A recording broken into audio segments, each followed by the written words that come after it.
suite de notre partie de A Touch of Evil contre le loup-garou. On démarre le deuxième tour. D'ailleurs, je vous indique le déroulement de la partie et le numéro des tours sur ce petit cadran pour vous permettre de suivre la partie plus confortablement. Le jeton premier joueur passe à Adriana, qui effectue son déplacement. Alors, Adriana se trouve actuellement au windmill.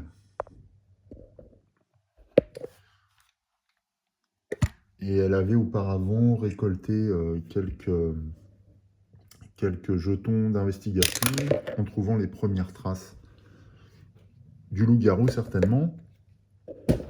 Là, donc elle obtient 1 en déplacement, donc c'est une carte event qu'elle récupère d'abord.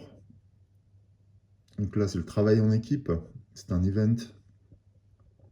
Quand on joue cette carte, on peut gagner 2 dés de combat pour chacun des héros sur notre espace et pendant une attaque unique. On peut également prévenir jusqu'à 3 dégâts sur un héros ou un Town Elder sur notre espace. J'aime bien la versatilité de cette carte. Ok, en attendant, alors est-ce que Adriana bouge ou est-ce qu'elle fait un lingering? Je me demande s'il n'y a pas une règle particulière quand on fait un lingering. Non. Il n'y a pas de règle particulière pour l'instant. Alors, le lingering, c'est simplement qu'elle va relancer son dé pour voir si elle est attaquée ou non. Donc, sur un 1, elle sera attaquée. Elle fait un 2. J'ai un doute là. Est-ce que sur un 1 ou un 2, on est attaqué? Je vérifie tout de suite. Non, on est attaqué sur un résultat de 1. Voilà, on peut le voir, page 17. Ok, donc c'est bon. Elle n'est pas attaquée. Et elle va rencontrer de nouveau le lieu.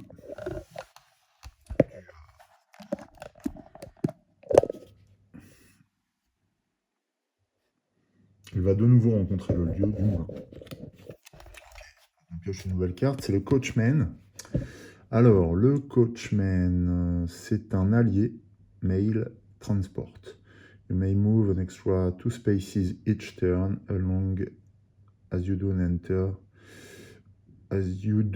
enter to the field or march. Voilà, donc on peut gagner 2 points de déplacement supplémentaires à chaque tour, à condition de ne pas entrer dans les fields ou dans les champs ou les marais. Donc c'est une bonne carte pour Adriana qui va accroître son mouvement par le concours du Coachman. Alors je dois avoir le jeton du Coachman. Le jeton du Coachman que l'on a avec Adriana. Voilà. Il l'accompagne désormais dans tous ses déplacements. Bien. Adriana a 7 investigations. Je pense qu'elle va acquérir une carte une carte de l'air. Alors, je revérifie la règle. L'air cards always cost 3 investigation. Ok. Donc elle dépense 3 pour acheter une carte l'air. Je vais remélanger ce tas de cartes. Voilà, une fois également. Et donc, elle récupère un indice concernant le Cover Bridge, dans les environs duquel se cacherait peut-être le loup-garou actuellement. Une première tanière potentielle pour notre ennemi. Ok, donc le Cover Bridge se trouve ici, hein, à l'est de Shadowbrook. Cela va mettre fin au tour d'Adriana. Je pense qu'on va directement passer au tour du docteur. Le docteur est au manoir auprès de Lord Enbrook et de Lady Enbrook. Il avait constaté des curieuses manifestations du mal puisque le mur ouest du salon saignait. Bon, on va voir ce que réserve la suite de l'aventure pour le docteur. Alors, il va se déplacer également. Voilà. Déplacement du docteur Edwards. Il obtient un 6. Je serais bien tenté de lui faire rejoindre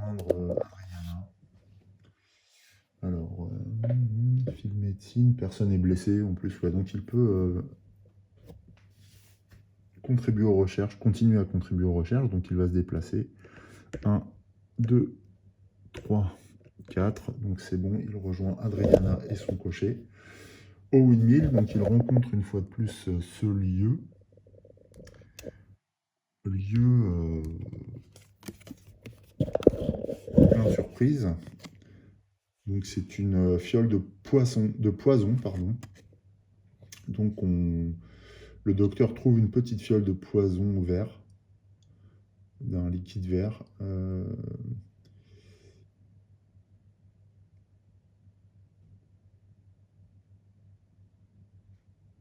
Voilà, bon, il a des doutes quant à son contenu quand même, on ne sait pas si c'est vraiment positif ou négatif. Du coup, eh bien, on va goûter en faisant un test d'honneur à 5+. Alors, le docteur a 5, ça tombe bien. Donc 5D que l'on lance pour ce test consiste à goûter le contenu de cette fiole.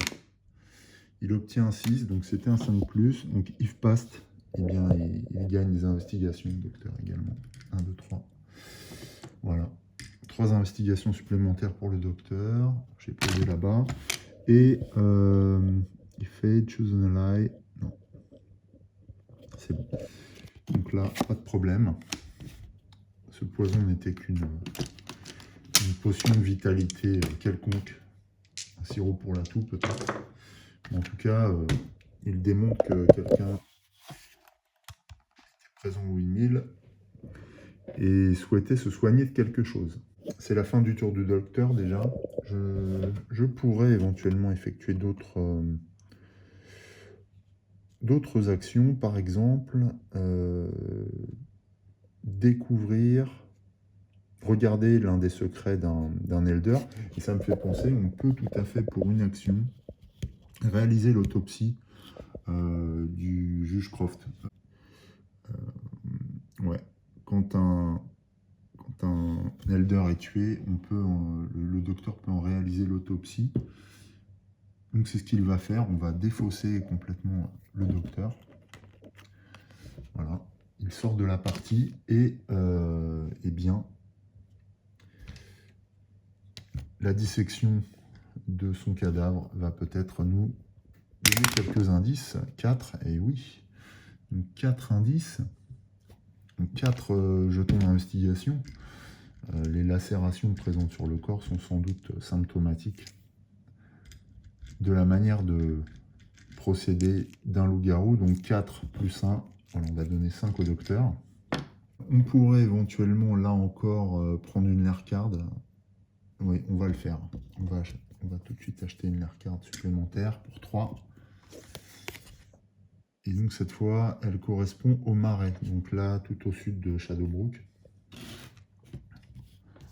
Des lieux peu accueillants, mais qui conviennent parfaitement au loup-garou pour se dissimuler. Voilà, j'ai oublié de prendre la monnaie, je pense. Oui, c'est ça. Ok. Et que peut-il faire d'autre? Donc là, il a déjà fait son autopsie, il s'est déplacé, il a fait une rencontre. Il pourrait tout à fait prendre connaissance d'un secret pour 3. Mais je vais lui laisser ses jetons d'investigation pour faire des achats en centre-ville. On passe du coup à Argo, qui lui a 5 en investigation, hein, parce qu'il est déjà sur les traces du loup-garou. Il est au blacksmith. Ça pourrait être intéressant qu'il commence à s'équiper tout de suite.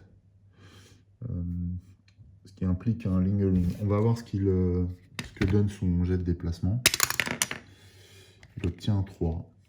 Avec un 3, il peut aller où? Il peut aller au windmill également. Non, mais je crois que je vais faire un lingering en définitive pour Argo. Au pire, il va rencontrer un mignon. Donc allez, je refais le test. C'est un 1, donc cette fois il est attaqué. Ok, alors quand on est attaqué lors d'un lingering, je ne sais plus si on fait un test, un jet sur la mise en chart ou si c'est le vilain qui attaque. C'est page 17 du livret de règles. Donc en effet, c'est dangereux. Oui, on est attaqué et on doit faire un lancer de dés sur la minion chart. Bon alors après, c'était un peu, je pense, l'idée d'Argo de provoquer. Donc le 1, un événement est un résultat valable pour un lingering. Donc là, il s'agit de l'événement Terrorize qu'on a vu, je crois, en premier tour dans la phase mystère. Et bien donc, cette terreur frappe l'ensemble des lieux. Donc là, on défausse une carte sur chaque lieu, et y compris du deck événement. Voilà. Là, c'est le Blunderbuss qui est intéressant. Il faudrait récupérer une carte event qui nous permette de le récupérer dans la discard pile. À l'abandon keep, c'était une attaque aussi, un spectre, mais je crois qu'il nous donne un bonus. Là, on ne va pas défausser. Au manoir, c'est le Dragging Chains. Bon, voilà. Et on a fait le tour des lieux. Terrorisons. Le Shadow Track avance de 1, ce qui fait gagner au loup-garou 1+2 dés de combat. Non, 1+2 en dégâts. Donc il passe de 15 à 17. Il se renforce déjà. Même s'il se terre dans les ténèbres, il gagne en puissance.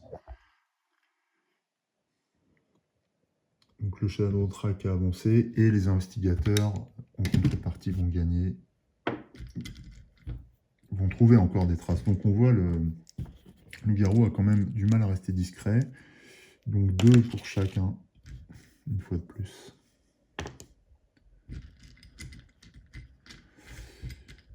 C'est vrai qu'on a cet avantage de récupérer, je vais donner 5 au docteur. On a cet avantage de récupérer pas mal de jetons investigation sur ces phases d'enquête là. Donc c'est pas mal du tout. Argo étant chez le blacksmith, il va pouvoir effectuer des achats. Ça, c'est un petit peu pour ça qu'on est resté. Alors, une torche, est-ce que c'est intéressant? Once per fight round, you may force an enemy in your space to reward one of its die. Ouais, alors je sais pas si c'est vraiment valable face au loup-garou qui obtient des hits sur un 4, 5, 6. Le musket est toujours intéressant, mais il coûte 9. Alors est-ce que Argo a assez? Non, il a 7 en investigation. Un Book of Lore, voilà. Un Padded Jacket peut être intéressant pour lui, il coûte 6. Les Silver Shot sont particulièrement efficaces contre le loup-garou. Donc il faudra l'acheter à un moment donné, mais ça coûte 10. Donc là, pour le moment, c'est hors d'atteinte. Un pistolet pour 5, c'est plus 1 en combat. Plus 1 en combat. Ouais, on va faire ça. On va l'équiper logiquement de ça. Combat, non. Il va acheter le Padded Jacket pour 6.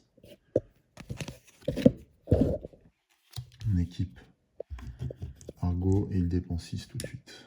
Voilà qui est fait. Ok. Donc après cet achat, il lui reste une investigation, donc Argo s'en tient là. On passe immédiatement à une nouvelle phase mystère avec son lot de péril, évidemment. On démarre par le lancer sur la coopérative chart. C'est un 6, c'est une March of Darkness.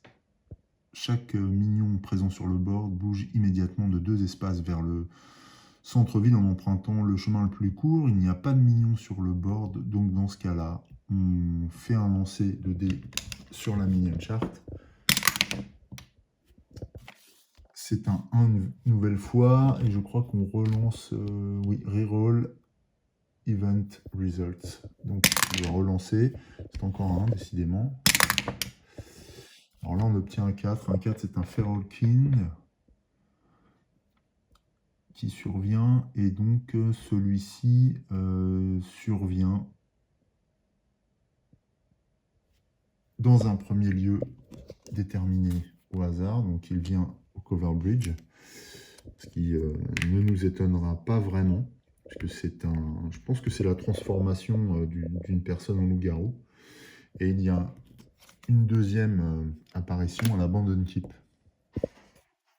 Ça, c'est plus embêtant, l'Abandon Keep, parce qu'il va falloir rencontrer ce mignon pour pouvoir rencontrer le lieu. Mais ça peut faire l'affaire de Argo, donc on va voir si c'est véritablement à notre avantage ou à notre désavantage. Ensuite, eh bien, on arrive au moment où on déplace, où on tire une carte mystère. Je revérifie quelque chose à propos de Feral Kin.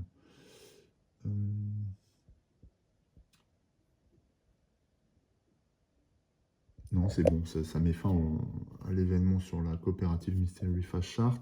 Donc on tire une nouvelle carte mystère, et là, c'est une carte mystère qui indique de placer un indice sur chaque espace non nommé du board. Et donc ça illustre les mouvements incessants du loup-garou. C'est une carte qui va rester en jeu, et tant qu'elle est en jeu, les lair cards coûtent le double de leur prix. Alors, normalement, c'est le double du prix indiqué sur la lair card. Mais nous, le prix est toujours de 3. Donc là, on va adopter la règle qui ne nous avantage pas. Donc ça va doubler ce prix systématiquement. Donc le prix des lair cards va passer à 6 jusqu'à ce que cette carte soit supprimée. Alors je pense qu'on a peut-être moyen de le faire. Non, parce qu'elle n'a pas le mot-clé death. Voilà ce qui concerne la carte Near Miss. Donc là, cette carte va rester en jeu. Je vais la laisser par là. Ouais, je vais la laisser par là sur les cartes l'air pour bien y penser. Et en attendant, eh bien, beaucoup d'indices apparaissent dans Shadowbrook. Voilà. On met des indices un petit peu partout.